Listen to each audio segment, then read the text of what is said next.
Come with me. I'll leave Hermione. You're mad.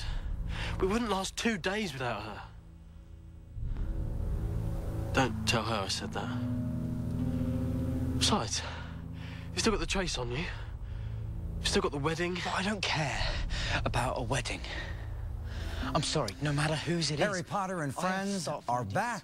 Harry Potter and the Deathly Hallows Part 1 opened at midnight. Is it a see it, rent it, or skip it? You're a Harry Potter fan, of course you're going to see it, but for the rest of us, I guess we'll see what Kevin Carr of FatGuysAtTheMovies.com thinks. Great to see you. How are you? I'm doing good. How are you doing, Andy? I'm fantastic. You've seen this movie. Yes, I have. How does it compare? Well, it's being the 7th movie, it actually diverts a little bit. It's different because the first 6 are, you know, a year in the life of Hogwarts. That's where right. This one, it's Voldemort coming after Harry Potter, wants to kill him, and they go on the run. So it takes them out of the school. They're not wearing their robes or anything like that. It's a very different kind of movie, and it's a lot of setup for the sequel, or the second part that's coming out in the summer. It's got some great action. It's got some fantastic special effects. It does kind of slow down in the middle. It's a 2.5-hour movie, so you kind of have to be prepared for that.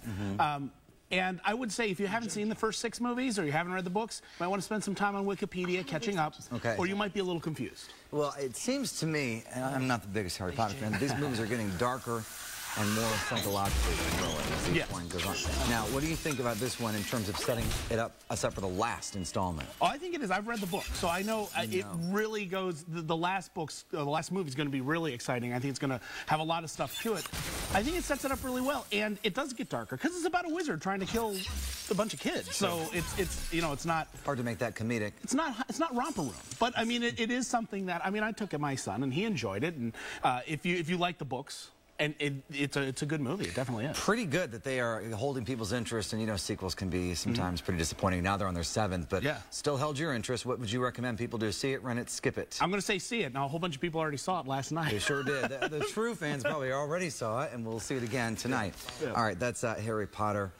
The newest installment of that is See It from Kevin. All right, 127 hours now. Lots of buzz about this, and the buzz is that people are actually having a very visceral reaction to it. It's a graphic movie.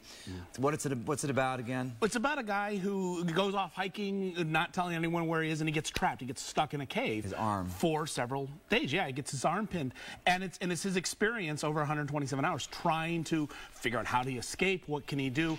And it's directed by Danny Boyle, who did Slumdog Millionaire, and he's a fantastic director. He really brings you in the moment and puts you so you feel like you're stuck in there. Well, he's stuck in there for so long. Does the movie hold your interest, or is, I mean, he can't move very much. So how much of this movie is him actually stuck in a rock? Well, most of it is, but it's a lot of stuff going on in his head. So it's a little bit, it's not totally mainstream, so it has this kind of stream of consciousness, these flashbacks, these memories. So it does keep your interest in James Franco. Fantastic job. But yeah, not for the weak of stomach. Not at all. In fact, Kevin, people are actually fainting in this movie. Others are getting sick and physically ill.